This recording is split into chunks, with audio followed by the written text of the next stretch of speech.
Leadership is the capacity to mobilize people to address tough problems, especially problems they'd rather avoid. But I'm really grateful to be here. I have been obsessed with this wonderful connect of looking at Jesus of Nazareth as community mobilizer.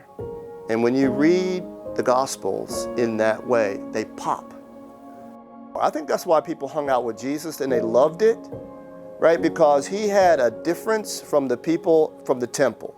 I think actually if you take away all the mysterium tremendum from Jesus, all that stuff that some of y'all need where his feet didn't touch the ground and he was holy, he had that little thing behind him like all the Renaissance paintings have, right? If you take away all that, what do you got? I think you got the most authentic dude walking around Galilee. The thing Jesus does, Jesus shows us in his interaction with demons, is Jesus always wants to know the name of the demon.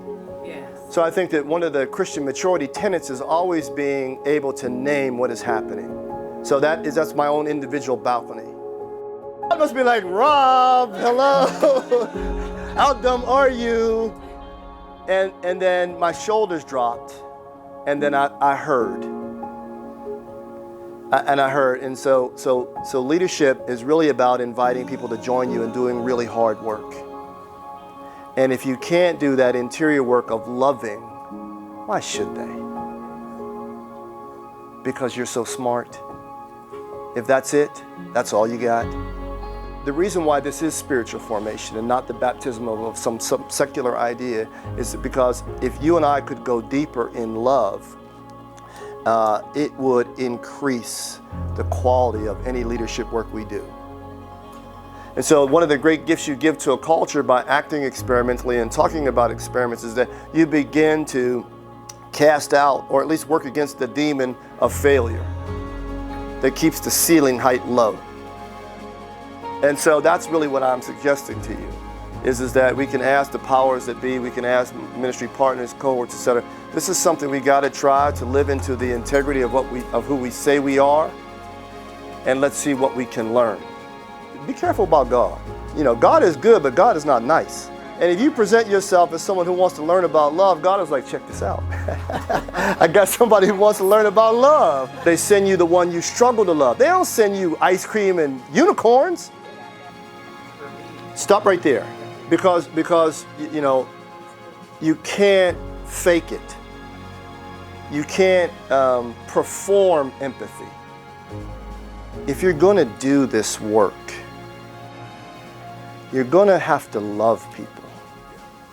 I am here because I believe in God's people getting the best that they can get.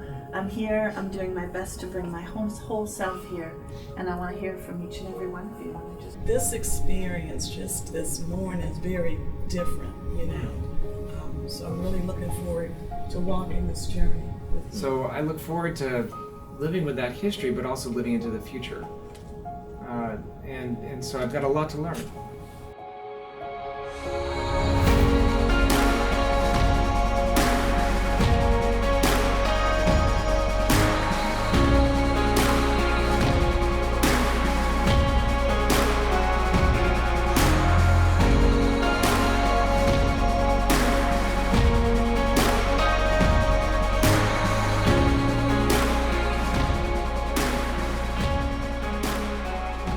And so if you want to know sort of fundamentally where I'm at, and you don't want to pay attention for the next couple of days, let me just tell you this. What I have found in this kind of intentional, deep leadership study is I've rediscovered the genius of God in Jesus Christ. He's a genius. He's a genius. He's a troublesome genius. That's why we had to kill him. Because he was asking all the right questions.